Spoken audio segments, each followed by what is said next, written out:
السلام علیکم ناظرین، میرا نام علی حیدر ہے اور سدراز ڈائریز میں آپ کو خوش آمدید کہتا ہوں۔ ہم اپنی اس سیریز کو آگے بڑھا رہے ہیں اور کوشش کر رہے ہیں کہ کربلا کے حوالے سے ان پہلوؤں پر روشنی ڈالی جائے جن کا ذکر یا بہت کم ہوتا ہے یا بہت کم لوگوں کو علم ہے۔ میں خود بھی ایک طالب علم کی حیثیت سے آپ سے بات کرتا ہوں، جو بڑوں سے، بزرگوں سے، علماء سے سنا ہے وہ آپ تک پہنچانے کی کوشش کرتا ہوں۔ عالم دین نہیں ہوں، محقق ہوں ایک بڑا ہی ادنا سا، اور اس سلسلے میں اگر کوئی کوتاہی غلطی ہو جائے تو اہل علم جو لوگ دیکھ رہے ہوتے ہیں ان سے پیش کی معذرت خواہ ہے۔ یہ ایک بڑا ڈفرینٹ فینومینا ہے ناظرین کہ جو اللہ والے ہوتے ہیں، اگر آپ جنگ بدر کا آپ احوال پڑھیں تو جنگ بدر میں ہم نے ہمیشہ پڑھا کہ 313 کے مقابلے میں 1000 کا لشکر ہے، اور اللہ کی مدد کے بغیر یہ ممکن نہ تھا کہ اہل بدر اور بدر کے جو مجاہدین ہیں وہ اتنے بڑے لشکر کا سامنا کر پاتے۔ ہم نے روایات میں یہ بھی پڑھا کہ اللہ تعالیٰ نے جو اپنی مدد اتاری اس میں ملائک بھی تھے، اس میں اللہ تعالیٰ کی وہ ودیت کردہ وہ ہستیاں تھیں کہ جن کو اللہ تعالیٰ نے اہل بدر کی مدد کے لیے اتارا۔ یعنی یہ بات تو طے ہے کہ اللہ تعالیٰ نے جب مدد بھیجنی ہوتی ہے تو وہ ابابیل کے ذریعے بھی بھیجتا ہے، ابابیل کے ذریعے وہ بڑے بڑے ہاتھیوں کے لشکر کو بھی شکست دلواتا ہے۔ لیکن یہاں پہ ہم جب دیکھتے ہیں کربلا میں تو منظر بالکل عجیب ہے۔ روایات بتاتی ہیں، راوی بتاتے ہیں، بزرگوں سے سنا ہے، علماء سے سنا ہے، کتابوں میں لکھا ہے، ان تمام کی تصدیق آپ خود بھی جا کر سکتے ہیں کہ امام علی مقام امام حسین علیہ السلام جب کربلا میں موجود ہیں اور فوج اشقیاء نے چاروں طرف سے گھیر رکھا ہے، 3 دن کے پیاسے ہیں، پانی ان پر بند کر دیا ہے اور زندگی ان پر تنگ کرنے کی کوشش کی جا رہی ہے۔ اس وقت امام حسین علیہ السلام کے پاس وہ برگزیدہ ہستیاں تشریف لاتی ہیں، وہ اللہ تعالیٰ کے بزرگ، اللہ تعالیٰ کی ودیت کرتا برگزیدہ ہستیاں تشریف لاتی ہیں کہ جن کے بارے میں اللہ تعالیٰ نے قرآن میں قسمیں بھی کھائی ہیں، فرشتوں کی قسمیں اللہ تعالیٰ نے کھائی ہیں۔ اللہ تعالیٰ کی طرف سے حضرت جبرائیل تشریف لاتے ہیں اور وہ امام حسین علیہ السلام کے حضور عرض کرتے ہیں، اے نواسہ رسول، میں اپنے پورے لہو لشکر کے ساتھ، فرشتوں کی فوج کے ساتھ آپ کے پاس حاضر ہوا ہوں۔ کیونکہ 10ویں محرم کے دن، عاشور کے دن، امام علی مقام نے جو ندا بلند کی تھی کہ ہے کوئی میری مدد کرنے والا،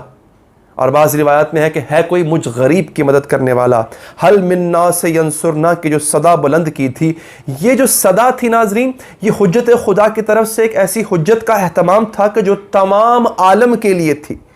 انسانیوں کے لیے تو تھی، لیکن یہ جو صدا تھی، یہ جو پکار تھی، یہ تمام عالم کے لیے تھی۔ اس کو فرشتوں نے بھی سنا،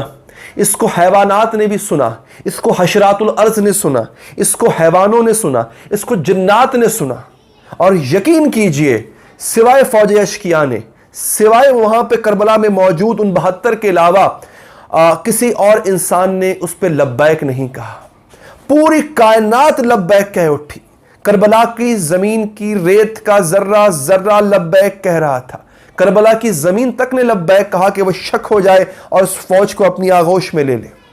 ملائک اترے، انہوں نے کہا، اے فرزند رسول صلی اللہ علیہ وآلہ وسلم، آپ نے یہ جو ندا بلند کی ہے کہ ہے کوئی میری مدد کرنے والا، تو میں اپنے پورے لاہو لشکر کے ساتھ حاضر ہوا ہوں۔ آپ مجھے حکم دیجئے، ہم اپنے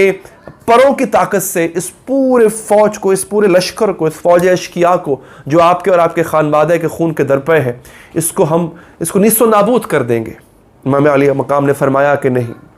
یہ سب کچھ میں اللہ کے حکم اور اللہ کی خوشنودی کی خاطر کر رہا ہوں۔ میری یہ جو ندا تھی یہ انسانوں کے لیے تھی، میں حجت خدا ہوں، لہٰذا میں نے یہ حجت تمام کی ہے کہ کل کو قیامت کے دن کوئی انسان، یہاں پہ موجود کوئی انسان جو ہے وہ یہ نہ کہہ سکے کہ فرزند رسول نے ہمیں اگر پکارا ہوتا تو ہم ان کی مدد کے لیے ضرور آتے۔ تمہارا بہت بہت شکریہ۔ ملائک وہاں رکے،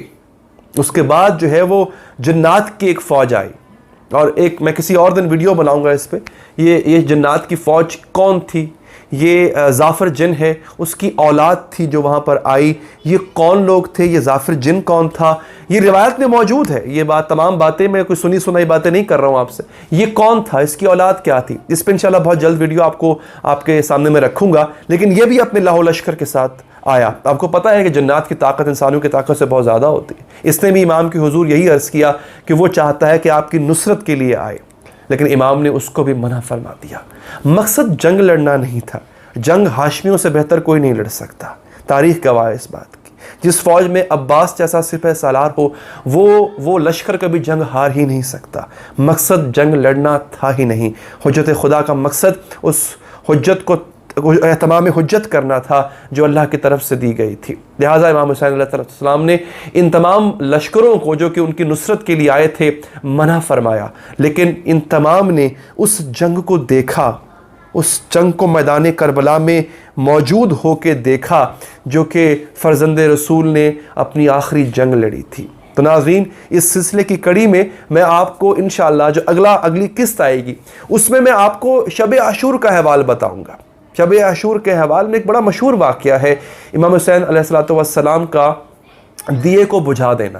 اور وہ خط انشاءاللہ آپ کو خط پڑھ کے سناؤں گا، عربی میں بھی ہے، اردو میں بھی ہے، جو کہ امام علی مقام نے اپنے بڑے عزیز دوست، اپنے بڑے پیارے دوست جناب حبیب ابن مظاہر کے نام لکھا تھا۔ جو لوگ زیارات کا شرف حاصل کر چکے ہیں، اگر وہ کبھی امام حسین علیہ السلام کے روضے پہ جانا ان کو اللہ کرے نصیب ہو، یا جو لوگ گئے ہیں وہ دیکھیں گے کہ